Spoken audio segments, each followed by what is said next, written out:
We will very briefly discuss the outline that we have in mind for the energy chapter, with a particular focus this time on renewable energy. Just a few comments on some comments coming from the previous session. The first is that I think that the focus of this, I agree that the focus of this chapter will be the role of the public sector. So what a policymaker can do in order to link energy efficiency, renewable with development. We don't want to deal the private sector and public sector as separate, or at least we don't consider this aspect as separate aspects. But this is particularly evident when we talk about the political economy analysis. So how private sector, public sector interact with each other. The choice to make a paragraph on the private sector and public sector is determined by the fact that we would like to determine, I think this is quite new in the policy debate, which is the border within which the private sector can act in order to meet social, environmental, economic goals, and which is the field in which the public action is needed. Market failure. What are the fields of action for which the public sector is needed in order to stimulate the action of the private sector? But we believe that the goal of this chapter is the role of the private sector and inform policymakers of possible actions. And we believe that the story cannot be simplistic in terms of the simple distinction between private and public sector. For this reason, we introduce a political economic analysis in order to investigate how these spheres interact and how these spheres can provide different outcomes if compared to those outlined by the theoretical solutions.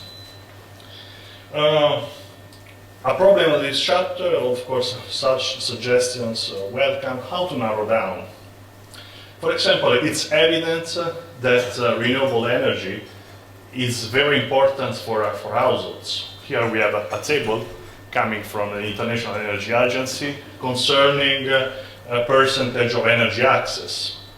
We have a dramatic, very difficult situation in Sub-Saharan Africa, for example, with 585 million of people without electricity.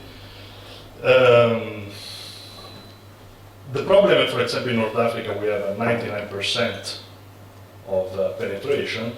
So in North Africa, the situation concerning electricity penetration is much better. And we have another interesting information coming from this paper that I had the opportunity to read recently from Clay and Clark 2011, which elaborated the findings of the 162 scenarios and 15 integrated assessment models. This is a meta-analysis in which they investigate what do models say in terms of the future penetration of renewable energy.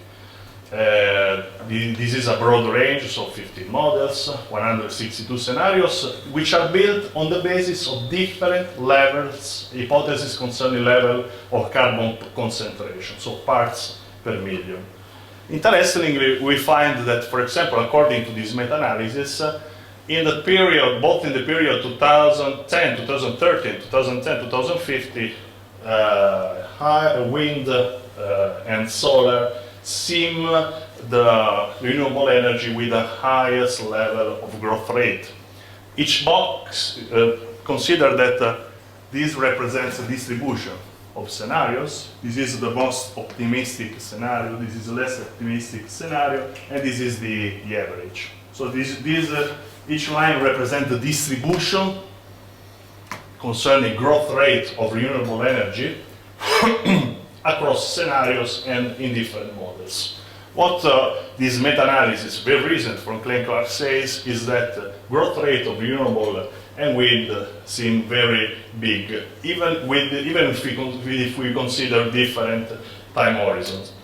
Another information coming from this interesting paper is that the share of non-Annex 1 countries, so developing countries and least developing countries. For each renewable energy seems very high. As you can see from this graph, for all the renewable energy that you can see, so biomass, hydro, wind, solar, geothermal, it's very likely that by 2030, by 2050, the share of non-Annex 1 countries for each renewable energy can be likely around 50%, even if we consider that we are thinking in a context of uncertainty, because they are scenario and we are talking about distributions. So you can, if we link the information that there is a lot of energy poverty around the world, especially in sub-Saharan Africa, and if you think that the growth rate of many renewable energies, like for example solar and wind, will be interesting over time, you can understand how the link between renewable energy and energy poverty is strong. Renewable energy will grow over time. There is still a huge energy poverty over time. So renewable energy can play an important role in order to reduce energy poverty over time. And this is an household angle. But we also a private sector, so firms angle. For example, we would like to answer questions like, is the ban of fossil fuel profitable for firms in developing countries? What are the channels by which renewable energy creates inclusive sustainable growth? What are the most profitable renewable energies? This is a quite more complicated case if compared to water, because we are talking about different renewable energy with different technologies. So as Tillman said in the last session, we also need a conceptual framework in order to filter this wide evidence and information coming from the literature. Of course, suggestion very welcome. How can domestic green funding be mobilized in developing countries? Should we just accept international funding and aid in order to stimulate green funding in developing countries, or are there policies by which we can implement an endogenous growth, an endogenous process by which developing countries can stimulate, can mobilize resources for renewable energy? What are the conditions for action for the private sector? This is an impressive, we have an impressive data here. The capture of just 0.3% of the light falling on Sahara and Middle East deserts would be sufficient to meet all of Europe's energy needs. This is data from the European Commission Institute for Energy 2008. Why is this not happening? What can policymakers do? What is the right environment for which private sector can, but this is not the point, but when there is not the environment, what can policymakers do in order to stimulate these processes and can provide economic, environmental, and social goals? A good story is, on the other side, Selco. Selco is a company that in 15 years set up 25 energy services centers, employed 170 people, implemented 115,000 solar home light systems, and supported entrepreneurs in India. Why did it happen? So why in some cases it does not happen, and why does it happen? The point is, we have many other interesting case studies. We have recently the choice of British Airways, for example, to use biofuels. There is a strong link with development, because if British Airways also is important for tourism in developing countries, for example, for longer flights, etc. Many cases. Any suggestions on how to find a conceptual framework to filter this information, to filter most interesting cases?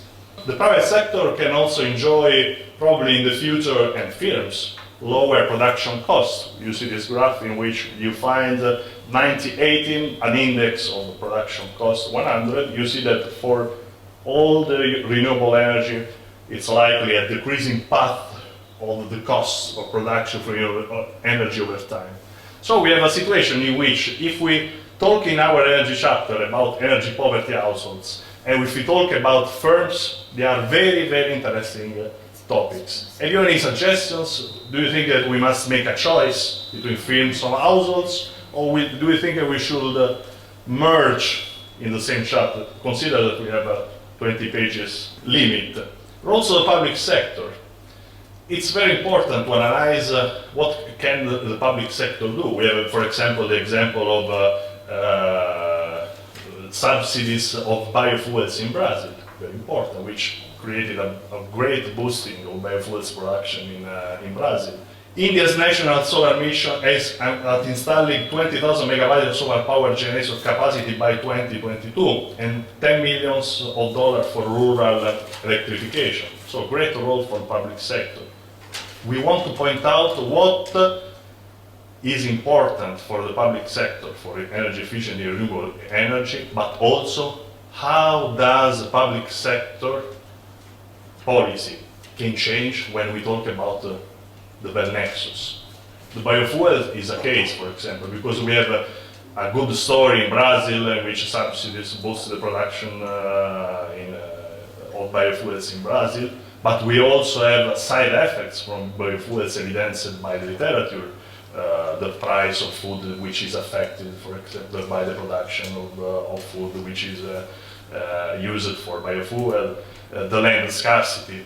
So I think a contribution, important contribution deriving from a chapter will be how public sector, what is the border within which the private sector can operate in a triple win situation, which is the border of action for the private sector, the border of action for the public sector, the field of action for the public sector, and how does the public sector behavior changes in the context of the Bell Nexus. Rules, regulators and actors, financing approach, Stephanie will tell something, so financing the development institution, carbon finance. Public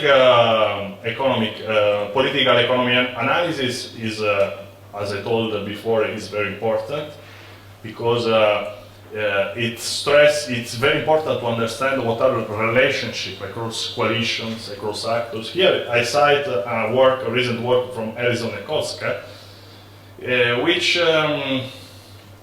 investigate what are the political economic analysis factors determining energy efficiency and renewable energy policies in China and India, and find very interesting results. They find, for example, that in China what is important is the signal sent by the central government, whereas in India it's rather a market channel for energy policy. They find, for example, that in China coalitions between the government and big industries was very important to implement energy efficiency. Why? Because energy efficiency in general require huge investments, and small firms that were not able to make investments for energy efficiency were excluded from the market, and big industry could enjoy the exclusion of the market of the small industry.